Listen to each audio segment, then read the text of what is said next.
ਅੱਜ ਸਵੇਰੇ ਕੋਈ 6 ਵਜੇ ਦੇ ਕਰੀਬ ਆਈਟੀ ਵਿਭਾਗ ਦੇ ਜਿਹੜੇ ਆਫੀਸਰ ਸਾਹਿਬਾਨ ਨੇ ਸਾਡੇ ਕੋਲ ਆਏ ਸੀ ਔਰ ਅਸੀਂ ਉਹਨਾਂ ਦਾ ਪੂਰਾ ਸਹਿਯੋਗ ਕੀਤਾ।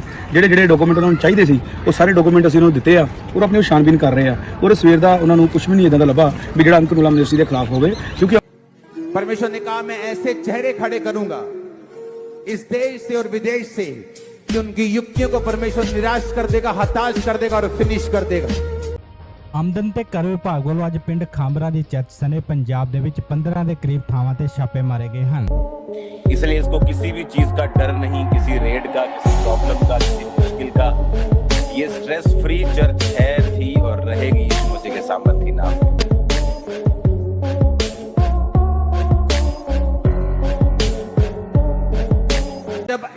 जब दुश्मन अपनी युक्ति बना लेगा और सोचेगा मेरी युक्ति कामयाब होगी, क्योंकि वो तैयारी जो मौके पे लोग करते हैं वो तैयारी शुरू से मैं 10 साल से कर रहा हूँ।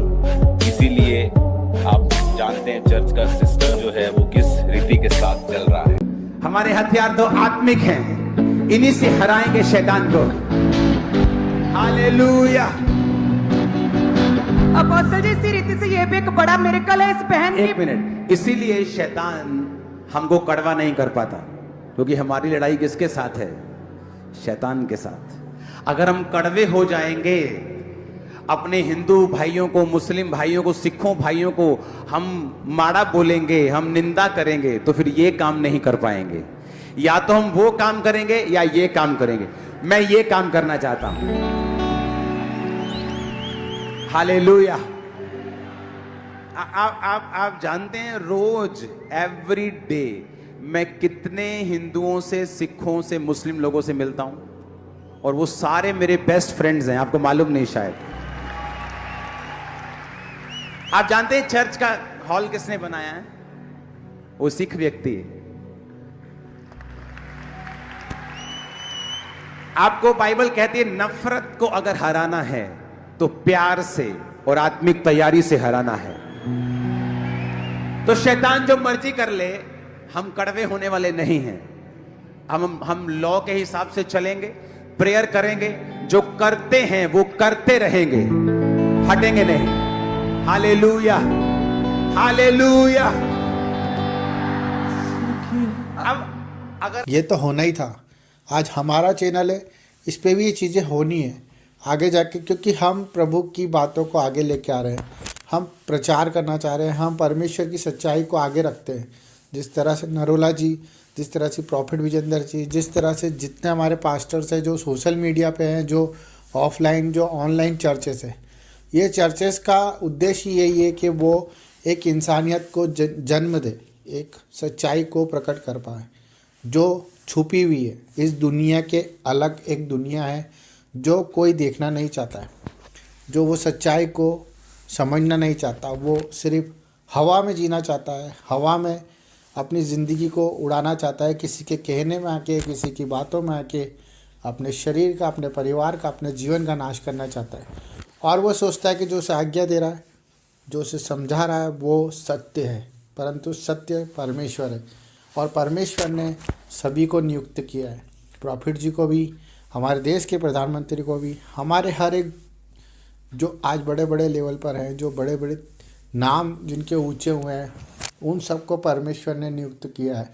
जहाँ सच्चाई है वहाँ परमेश्वर है, और जहाँ झूठ है वहाँ परमेश्वर नहीं रहता। आज परख होगी, आज परीक्षाएं होगी, आपकी भी होगी, मेरी भी होगी, प्रॉफिट की भी होगी और पास्टरों की भी होगी, परंतु हमें इस दिन के लिए प्रभु ने तैयार किया कि हम स्थिरता के साथ टिके रहें, उस आयुब की तरह। जो आयुब आप सब जानते हैं, जितने परमेश्वर को जानते हैं वो आयुब को जानते हैं कि उसकी धन संपत्ति, उसका परिवार, उसकी हर एक चीज़ छीन ली गई।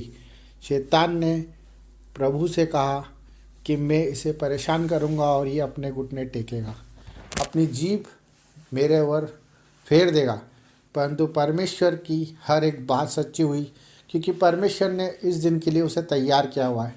हमें भी तैयार किया परमेश्वर ने। जितनी भी बातें हमारे लिए आज बुरी दिख रही है वो सब सच्चाई और अच्छाई के लिए प्रकट होगी। ये परमेश्वर का वादा है और सच्चाई है। आज हम किसी रोग में भी होंगे, अगर किसी परेशानी में भी होंगे, कर्जों में भी होंगे और तकलीफ़ों में भी होंगे, तो भी हमारी निगरानी हमारा परमेश्वर करता है।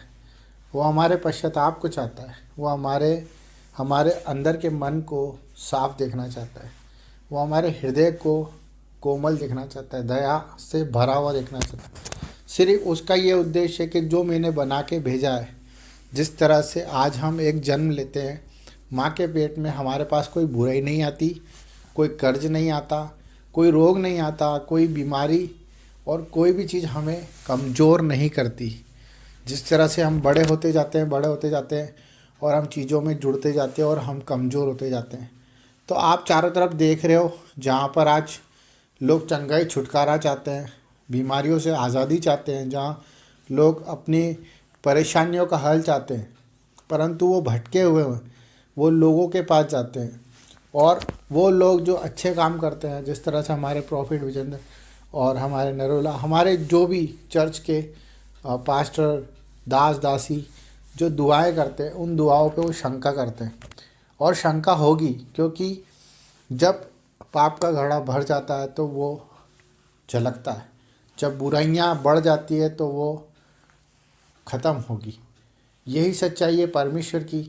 और जो आसपास हमारे होता है वो हमारे खिलाफ ही होगा। आज प्रॉफिट जी के साथ जो भी हो रहा है, हम जानते हैं कि वो बहुत बड़ी योजना है। परमेश्वर उन्हें बहुत बड़ा स्थान देने जा रहा है, बहुत बड़े ऊंचे पे लेके जाना चाह रहा है। क्योंकि आज अगर उनकी परख हो रही है तो उनकी परख तो होती ही रहती है। आज उनके पास जो ताकत है, मैं जानता हूँ, मैं देख के आया हूँ, कोई में इतनी ताकत नहीं जो परमेश्वर ने उनको दी है कि वो सरेआम प्रभु का प्रचार बेखौफ निडरता से और बेफिक्र होकर अपनी जान की ना परवाह करते हुए वो परमेश्वर की व्याख्या करते हैं, चंगाइयाँ देते हैं, छुटकारा देते हैं। और इस मुल्क में, इस मज़हब में, इस हिंदू राष्ट्र जो चीज़ें आज हो रही है, बातें बोली जाती है धर्म को लेके, हिंदुत्व क्या है? हिंदुत्व एक प्रेम है।